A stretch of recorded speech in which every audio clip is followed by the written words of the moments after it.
Përshëndetje, sot do të flasim për sandakun elektronik apo të ashtu njohur në postën elektronike si inbox. Aty ku janë të radhitura sandaku elektronik është pjesa ku janë të radhitura folderat, ku i kemi të organizuara porosit të dërguara të pranuara në këtë kuti. Tani kemi dy opcione këtu, e kemi Gmailin, njërën për emailave ku është lënda informatikës dhe njëra është këtu posta elektronike apo emaili i shkollës të LMS-s apo më saktësisht të schools.mk-s. Le ta shkojmë me Gmailin, me një postë elektronike private.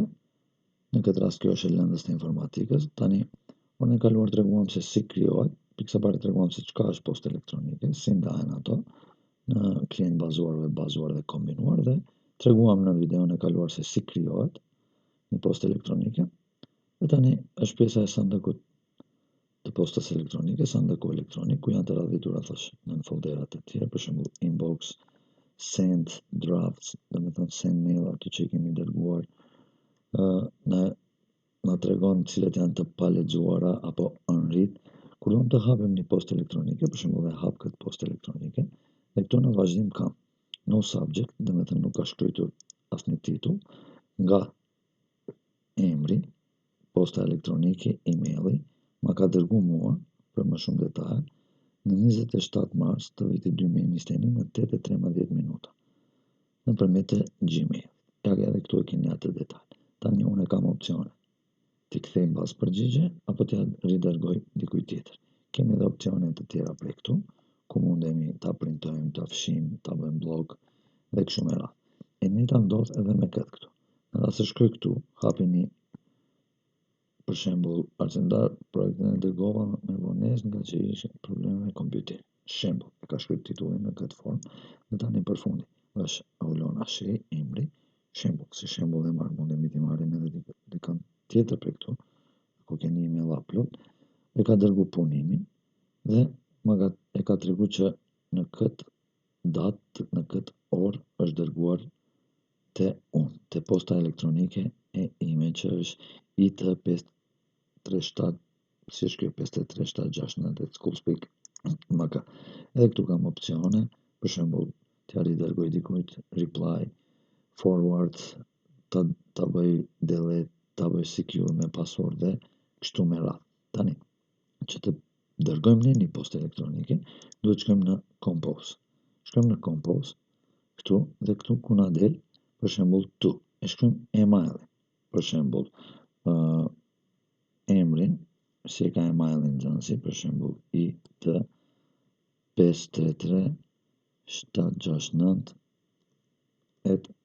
si është schools.mk, e shkruaj për shembull detyra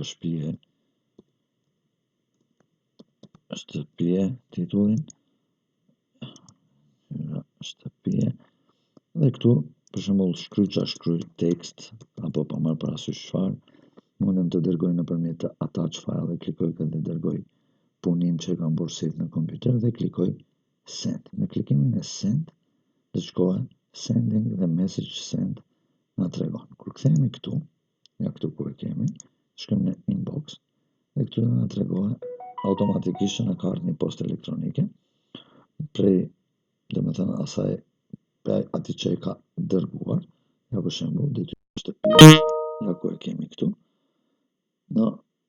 e tregon datën, orën dhe kështu me radhë. E njëjta paraqitet edhe këtu, kur duam të dërgojmë postë elektronike nëpërmjet të Outlookut apo Schoolsit, ku gjithë e keni këtë, shkojmë në new message dhe në new message na del një dritare ku e shkruajmë tu, kujt ja dërgojmë. Për shembull, lënda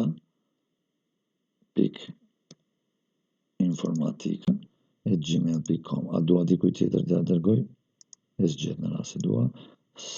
Subject e shkruaj titullin, çfarë titull, vazhdojmë me tekstin poshtë, në rast se njëjtë kam të dërgoj dhe një file e dërgoj për këtu, në rast se kam dhe një fotografi e tjerë, mundem t'i zmadhoj, t'i zvogloj shkronja, t'i ngjyros dhe njësoj, pra e bëj send në këtë formë dhe kur shkoj te Gmaili, Shkoj këtu dhe këtu do të kem ja ku erdhi një email nëpërmjet asaj që e dërgova. Për më shumë detaj dhe flasim orën e ardhshme. Mirupafshim.